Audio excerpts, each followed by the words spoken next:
هنكمل مع بعض النهارده الردود اللي جات لي على السؤال اللي كنت كاتبه، اتعلمت ايه من شريك حياتك؟ يعني جالي شويه ردود برضو، حاجه بسم الله ما شاء الله عليكم. والله مش حد اتعلم حاجه عدله، ده حاجه غريبه قوي. اول واحده بعتها بتقول اتعلمت البرطمه.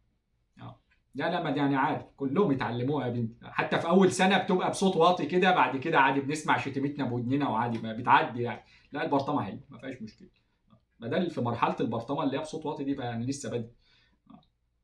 في حد في واحده بعتها بتقول علمته يقول حاضر وهو ساكت.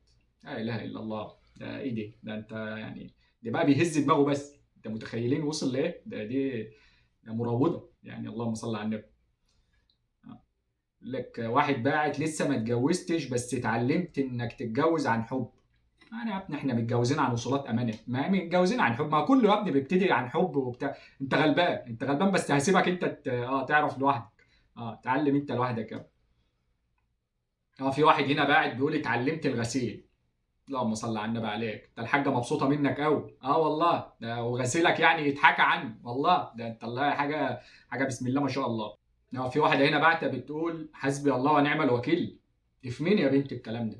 هو فين الرد على السؤال؟ لا مؤاخذه يعني، ده لو في اللي عندك فهتقولها له في وشه، وانا مالي أنا؟ لا لا الا الله، ولا مين اللي كاتب الانستجرام مقفول يا حاجه اكيد. انا حاسس ان نص المسجات منك، مش عارف ليه والله. بس يعني دي ايه دي؟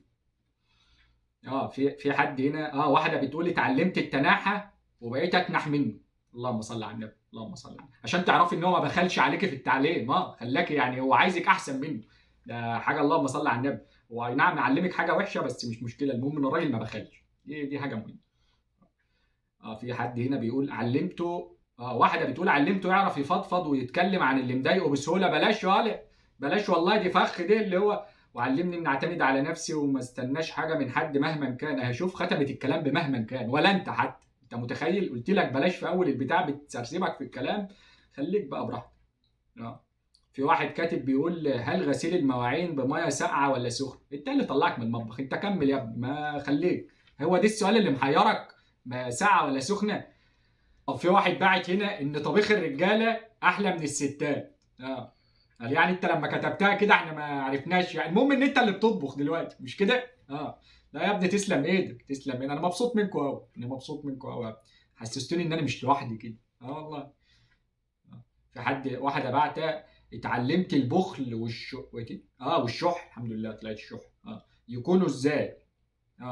ده ايه العلاقه دي؟ اللهم صل على النبي. دي حاجه يعني مش هرد عليك، انت كفايه قوي اللي انت فيه. هو حد عارف يتجوز يا عم ربيع في الاسعار الطين دي حاجه هام. ايه يا ابني ده؟ ايه يا ابني اللي ليه الكلام اللي انت بتقوله؟ وبعدين عم ربيع انت خليك فيها عم ربيع ولا نيل هم على دماغك يا اخي؟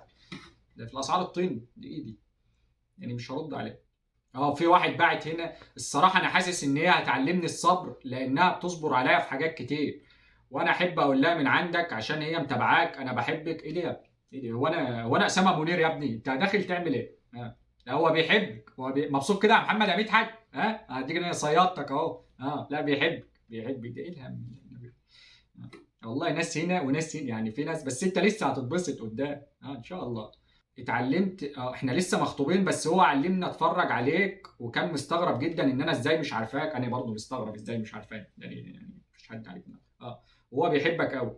انا احب اللي يطبل لي يا بنتي انت ان شاء الله. الراجل ده ما تسيبهوش، الراجل ده ابن حلال والله انا احب الناس دي قوي. العلاقه دي ان شاء الله وقابلوني لو نفع. في حد هنا باعت ما اتعلمت انك ما تثقش في حد حتى فيك عشان حاسك هتبين الاسماء. ماشي. لا يا ابني انا بدل وعدت واخد بالك يا استاذ صلاح. بدل وعدت خلاص مش هقول لحد، لكن واضح ان انت شايل كلام عندك. صلاح اندرسكور ماشي. لا لا لا خلاص بدل قلت مش هجيب خلاص. المهم اللي بعده. يا عم ربيع انا بقيت اروح بدري من بعد ما كنت دايما مع الشباب على القهوه. لا اله الا الله. خايف من النكد مش اكتر. يا ابني القهوه دي والله فكرتني بايام. والله القهوه دي بقت بالنسبه لي مشروب دلوقتي. والله بس فين يا ابني؟ كلنا كنا كده. كلنا كنت ما تقلبش علينا المواجع يا ابني الله يسترك. وفي ناس طبعا ناس حلوه لازم يعني نختم بيها. اتعلمت الالتزام بالصلاه في وقتها، ربنا يبارك فيها طبعا ويبارك لكم يا رب. وفي برضه حد باعت قبل ما اتجوز كنت حافظ 15 جزء من القران، بعد ما اتجوزت حفظت 7 مع مراتي، وان شاء الله مكملين ان شاء الله تكملوا.